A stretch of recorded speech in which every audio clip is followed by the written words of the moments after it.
semuanya, hari ini aku akan ngajak kalian untuk flashback ke kejadian di tahun 2018 yang menimpa Donggala dan kota Palu.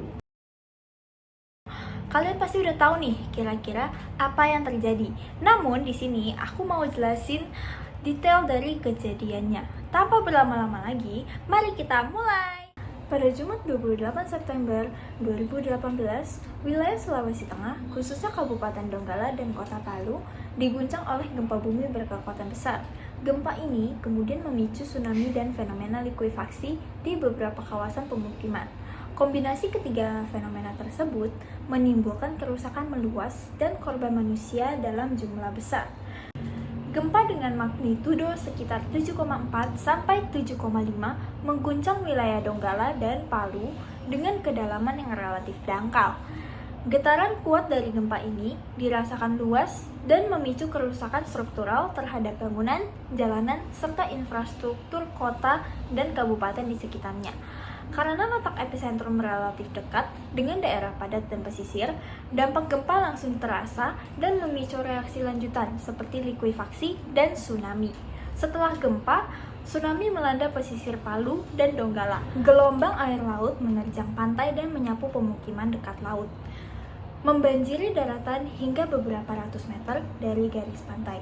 Tsunami ini memperparah kerusakan dan memperluas wilayah terdampak bencana. Fenomena likuifaksi muncul di beberapa kawasan seperti Petabo, Balaroa, dan Jano Oge. Di lokasi-lokasi ini, tanah berbutir yang jenuh, air kehilangan kekuatannya akibat guncangan gempa, berubah menjadi seperti lumpur yang menyebabkan bangunan, jalanan, dan rumah tenggelam atau amblas.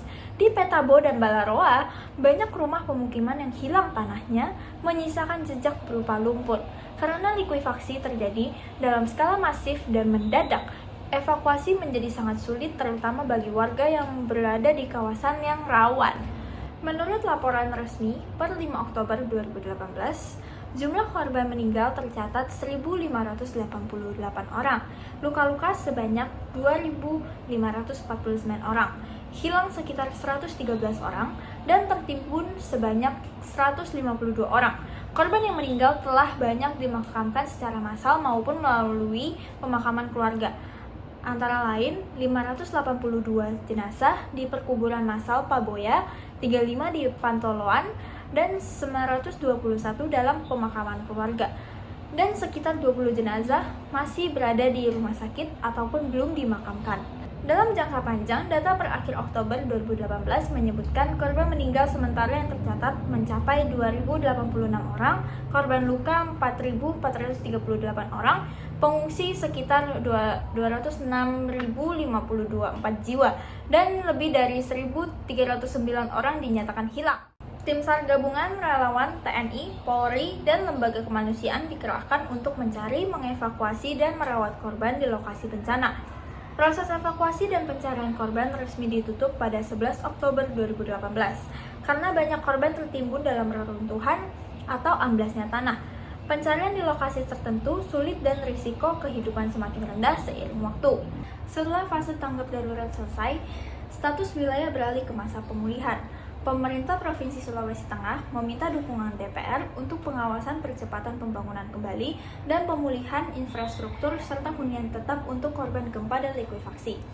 Salah satu proyek pemulihan adalah pembangunan 5.568 unit hunian tetap atau HUNTAP bagi korban gempa dan likuifaksi di Palu yang ditargetkan selesai dalam tahun 2024. Upaya pemulihan juga mencakup perbaikan infrastruktur jalan, jembatan, listrik, dan air bersih, pemulihan fasilitas publik, serta penataan kembali pemukiman yang aman dari risiko bencana di masa depan.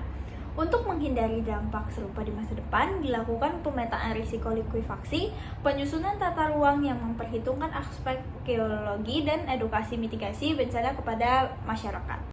Oke teman-teman, sekian informasi yang bisa aku sampaikan di hari ini. Terima kasih dan sampai jumpa.